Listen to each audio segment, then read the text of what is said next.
Hey everybody, it's Peter Sinkevich, director of Fuckup Nights New York City, coming back to you for this week's vlog update. I just wanted to update you guys, share a couple things with you really quick. So over the past week, we ended up starting a new account with a website called Medium.com. Medium is a platform where you can write long-form written content and then share that with other people. And there's a couple different really unique tools that they have to do that. One of the things that they give you the ability to do is create a publication. So what we did at Fuckup Nights NYC is we created a publication under our brand, and that publication is going to be really special for us because we're going to invite you and everyone else to submit written stories of your fuck-ups and of course the lessons learned, so we can aggregate them all in our publication and kind of share those stories with everybody so we can all learn from them. To kick things off, I started off my own under my own thing, ilovestartup.com, and under my name, and I wrote the first story for the publication, which is titled My Greatest Failure Story. And so I share that in a bit of detail with everyone so they can kind of see what happened, and I talk about some of the things that I really learned and what was impressed upon me rather, from that experience. So I just wanted to share that with you.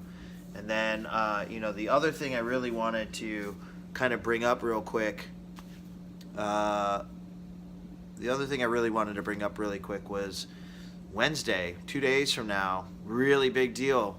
So we're doing our kickoff for the year, first event of the year on Wednesday the 11th. I'm really excited about this because we have 3 awesome speakers, but 2 are like crazy rock star kind of people. One is this guy, Hugh Panero. You might or might not have heard of Hugh, but Hugh is the original founder of XM Satellite Radio. Yeah, a few people have heard about that. And and then we have NC Opetetukudo. NC's gonna kick my ass when I say that. I always have a rough time with his last name, so apologies, NC. But NC, if you are in New York City, you know who NC is. He's pretty well respected. He was one of the guys that brought Ali and Ali NYC to the masses with Jason Salzman. So we're going to be welcoming NC as well to come speak, and in NC's own words, he said, I'm going to bring the fire. So I'm really looking forward to that.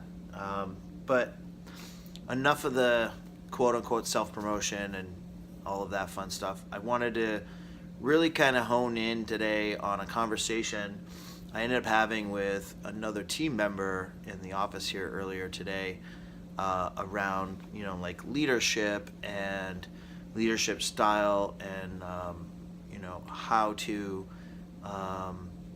accomplish your goals with your team without soul crushing them in a process if they're not doing exactly what you want. And I think he described it as, when he watches me do it, he says, you do it like it's an Aikido move, which kind of made me laugh a little bit.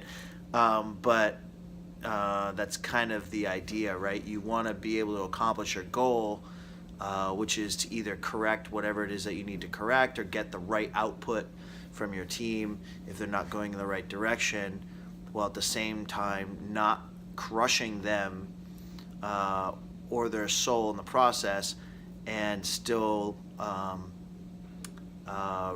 maintaining that leadership role with them, so they're still willing to follow you and not kind of flip you the bird because you're coming at them a little overbearing, or whatever the case may be. So some of how that's accomplished is really starting off being really sensitive to everyone else's work, right? So a lot of people put a lot of time and a lot of effort into the work that they do for you, your team, or for themselves. And so there's a degree of that is kind of perceived as personal, even though the age-old saying is business is not personal, and technically that's true, but you can't take the personal element out of the fact that we are all individuals that put our time, effort, blood, sweat, tears into it, and I think that's more so the case in startup and entrepreneurship. So you have to be a little bit sensitive to that, and if you have picked the right people for your team, you obviously want them to stay motivated. You want to keep them driven to excel in their positions and to push the idea and the startup and the venture forward. And the only way they're going to do that is if you can lead them to do that.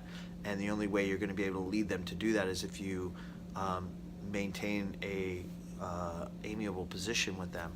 And that amiable position is respecting them for their work and their effort put in, and giving them the guidance that they need in order to hit the target that you are looking for them to achieve. So I'm not a micromanager. I've never been a micromanager. I never will be a micromanager. But this conversation almost knocks on the door a little bit of micromanagement, in the sense that if you are too overbearing or you try to drive too directly too much, that's essentially like standing over someone's shoulder and basically telling them how to do it. And so, the easy ways to kind of accomplish this from the get-go are set your goal, set the walls, which are the boundaries that they can bounce off while they shoot for the goal, and then you let them go into motion, and you check in with them every once in a while. The way that I do it personally is I do standing meetings. So these meetings happen on the same day at the same time every single week with everybody on the team. They don't happen individually with everyone on the team. They happen in groups based on your focus. So there's one for marketing, there's one for the audiovisual, production crew, there's one for strategy, there's one for business development, etc. And every week these teams meet with me on a regular basis, a 1-hour conversation. It shouldn't really be more than that at the long end. And there's an agenda that I provide just before the meeting, which kind of brings forward all of the things that we had from last week to current. And the entire dialogue is based on 3 questions. And the 3 questions are: what happened or what did you do last week? What are you planning on doing this week? And then most importantly, what are the obstacles that prevent you from accomplishing the things that you want to accomplish this week? And that third one is really important because it's not an individual solution, although people are left to their own devices to figure out the solutions to what they need. Sometimes they need a little input and help or feedback from others. And so during these team meetings, we can do that as a group. And so people air out their issues or the obstacles that they see in accomplishing what they need to accomplish. And we as a group think about what that person's trying to achieve, what we understand, and then we share our thoughts and ideas around that, hopefully coming up with the solution that they can try or employ in order for them to get through the goals that they've set for themselves this week. And by doing that every single week, I keep track of where everyone is in terms of status and progression and stuff like that. So as a leader, I can better predict where there might be bumps in the road or where there might be places I need to augment the process with more resources or people or whatever, my own input or participation, etc.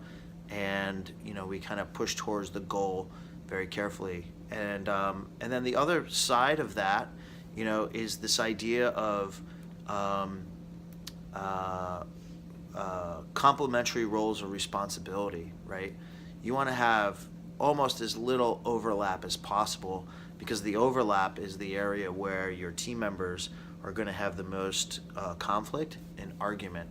And so, much like as an entrepreneur, you're supposed to be identifying within yourself what you're good at and what you're not good at explicitly, and then you hire for your weakness. I'm sure some of you have heard that term before.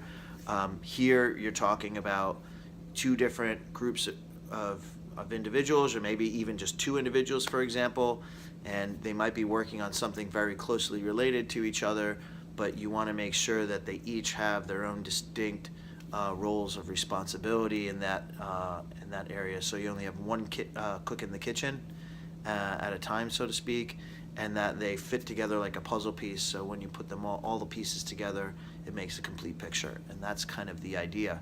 So you want to design things in a way where there is very little, if any, overlap if you can help it. So people are all contributing their part, and that's what it means to be part of the team. You do your part, you don't overly concern yourself too much or in a distracting way, of what other people are doing. You need to maybe be mindful of it, but it's really about you doing your part. And the Marines do this excellently, right? They do this almost perfectly. Marines follow orders like to the T, regardless of what their own personal thought is. They just do what the sergeant or their team leader tells them to do, and they know based on their relationship with the other team members that those team members will also do their 110% on their specific role. And when they all do that, they all achieve as a group and elevate together as one. And it's teaching that kind of mindset. Maybe we're not running military operations here or military style management or organization, but there is a takeaway there that you want to think about when you're building and you're running your teams. That's kind of some of my thoughts around this thing. I would love to hear your thoughts, your comments, whether you like it or whether you dislike what I'm saying. If you like what I have to say, please thumbs up this video, share it with people, and tell me what you liked and what you didn't like, or if you think I'm right or if you think I'm wrong, or you think I should, go die in a hole, or you think I'm the greatest thing since sliced bread. I'd love to hear all of that. Just comment, react, give me something to go on so I know where to go with some of these things as I go in the future. I hope you guys are all having a great Monday day, kicking off your week for something great, hopefully, and I guess keep on grinding. Talk to you soon.